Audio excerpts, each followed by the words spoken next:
Thank you for tuning into our video presentation. This is a topic on social media for independent pharmacy. This is a webinar requested by some of our partners to develop an understanding of how to better utilize social media to better their pharmacy practice.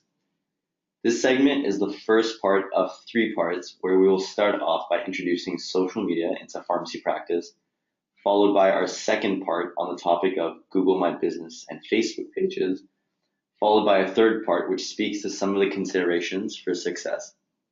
So my name is Faraz, I'm a University of Toronto pharmacy student, and I'm joined by Valerie, who is a University of Waterloo student, to give these presentations. So the purpose of this video, just to give you guys an understanding for what you'll be getting into, is by the end of this presentation, you'll be developing a better understanding of the use of social media, how your pharmacy business can benefit from social media, the best social media platforms to use, and the basics of how to set up Google My Business and a Facebook page.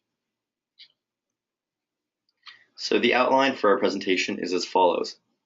Why social media? What's out there in terms of social media? Some of the favorites we like to use at Whole Health and the others that we like to recommend are for our partners to use. What should I post? So what material in terms of content is worth including? And then just a few tips and tricks to help you guys out. So why social media? So there's about 1/3 of consumers that are using social media just for health related matters alone. So this is not including all the people using social media for just general use, which as you can imagine, the number for that is much higher. Usage is going up in a lot of age categories, particularly in seniors, where you have greater than 25% of them using social media now. And you can see this demonstrated by the graph in the middle, where you have the top 3 lines in different shades of blue representing the age categories of 18 to 64. And then you have the green line representing 65 and older, where you see a positive trend representing an increase in the number of users of social media in that age category. This is just going to show that because the demographics in a pharmacy are centered mostly around geriatric patients and older patients, that this is definitely a demographic to be targeting for social media.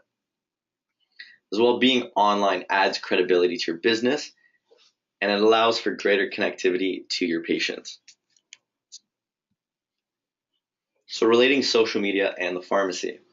Social media can be a great way to keep the relationship going beyond the store's 4 walls.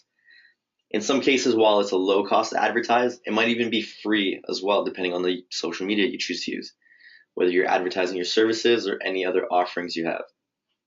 So traditionally, I know that pharmacies like to go through newspaper ads or radio ads or even bag stuffers as avenues to advertise. But with the use of social media, you can really go a long way to promote your advertising further. Your patients are on these platforms anyway, so you might as well use the social media to your advantage to help capture their attention further. And as well, it can really save you and the patient time with any inquiries or questions that might come up. So for example, if you have a patient calling to find out when a store closes, rather than making that phone call and potentially interrupting the flow of business, this is the type of question that can simply be answered by a simple Google search or a visit on a Facebook page.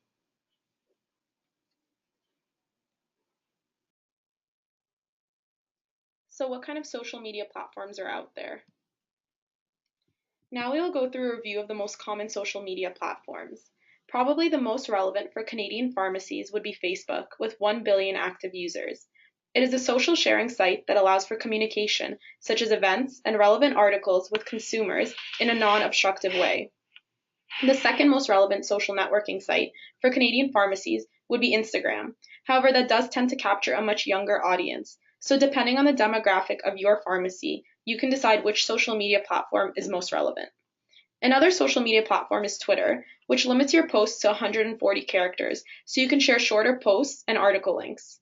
LinkedIn is a more business-oriented social media networking site that allows you to connect with other professionals. And we've mentioned Google Plus here because it is something you may have heard of, but we find it is not frequently used and might be less relevant for your pharmacy business.